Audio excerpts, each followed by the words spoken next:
পাকিস্তানের জন্য আইপিএলে অনেক বড় লস হতে চলেছে। হ্যাঁ, আপনি ঠিক শুনছেন, আইপিএলে অনেক বড় ক্ষতি হতে চলেছে। কেননা আপনাকে বলি তো, পাকিস্তানের সাথে সিরিজ খেলার জন্য আইপিএল ছাড়তে হবে আইপিএল এর কিছু গুরুত্বপূর্ণ প্লেয়ারদেরকে। আপনাকে বলি তো, এই আইপিএল প্লেয়ারদেরকে এত এত টাকা দেয় যে আইপিএল খেলার জন্য তারা নিজের ন্যাশনাল ডিউটি পর্যন্ত ছেড়ে দেয়। আবার এই আইপিএল চলাকালীন বিশ্বের কোনো লিগ খেলতে যায় না কোনো প্লেয়ার, শুধুমাত্র আইপিএল এর দিকে চেয়ে থাকে। উদাহরণস্বরূপ আমি আপনাকে বলি তো, আপনি জানেন পাকিস্তানের সাথে আয়ারল্যান্ডের একটা সিরিজ হচ্ছে, যেখানে আয়ারল্যান্ডের একটা ফাস্ট বোলার পরিষ্কারভাবে জবাব দিয়েছে যে সে পাকিস্তানের সাথে সিরিজ খেলবে না আইপিএল ছেড়ে। কিন্তু এখন আপনাকে বলি তো, আইপিএল এর অনেক বড় লস হতে চলেছে, আইপিএল এর অনেক বড় ক্ষতি হতে চলেছে। কেননা আপনাকে বলি তো, আইপিএল এর কিছু স্টার আইপিএল ছেড়ে চলে যাচ্ছে পাকিস্তানের সাথে সিরিজ খেলার জন্য। কেননা আপনাকে বলি তো, ইংল্যান্ড ক্রিকেট বোর্ড পরিষ্কারভাবে বলে দিয়েছে যে আমাদের কাছে ন্যাশনাল ডিউটি অনেক বেশি ইম্পর্টেন্ট, আমাদের কাছে ন্যাশনাল ক্রিকেট অনেক বেশি গুরুত্বপূর্ণ। তাই আমরা আপনাকে পারমিশন দিতে পারি যতক্ষণ না আমাদের টিম ফ্রি থাকবে। তাই আমরা তোমাদেরকে আইপিএল খেলার পারমিশন দিয়েছি যতক্ষণ না আমরা ফ্রি থাকবো। কেননা আপনাকে বলি তো, মাথার উপরেই টি-20 ওয়ার্ল্ড কাপ,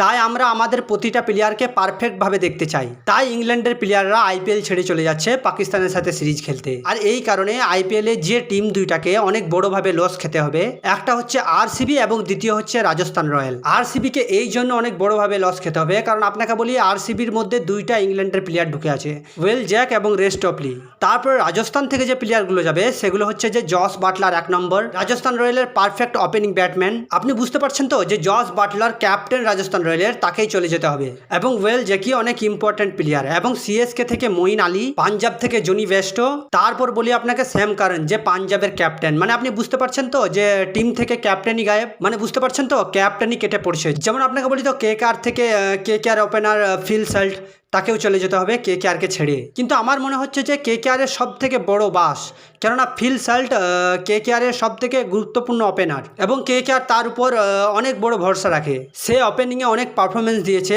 কেকেআরের টিমে, তার চলে যাওয়ায় কেকেআরের টিমে কিন্তু অনেক বড় একটা লস হতে চলেছে। তারপর আপনাকে বলি তো, মঈন আলী, আপনি জেনে থাকবেন যে মঈন আলী কত বড় অলরাউন্ডার, আর সে মঈন আলী চলে যাওয়ার জন্য সিএসকের অনেক বড় ক্ষতিও হতে চলেছে। তারপর আপনাকে বললাম যে রাজস্থান রয়্যালের ক্যাপ্টেনই গায়েব হয়ে যাবে, কেননা ক্যাপ্টেনকেই কেটে পড়তে হবে ইংল্যান্ডের জস বাটলার। আর এই যে প্লেয়ারগুলোর নাম আমি আপনাকে বললাম, এগুলো ম্যাচ জেতানোর জন্য এক একটা রত্ন, মানে এক একটা পারফেক্ট প্লেয়ার। তো আপনাকে বলি তো, জস বাটলারের জায়গাটা কে নেবে?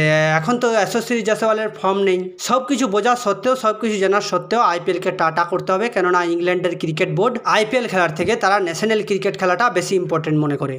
তো জস বাটলার চলে যাওয়ায় আপনাকে বলি তো, রাজস্থান রয়্যাল সম্পূর্ণভাবে শেষ হয়ে যেতে পারে।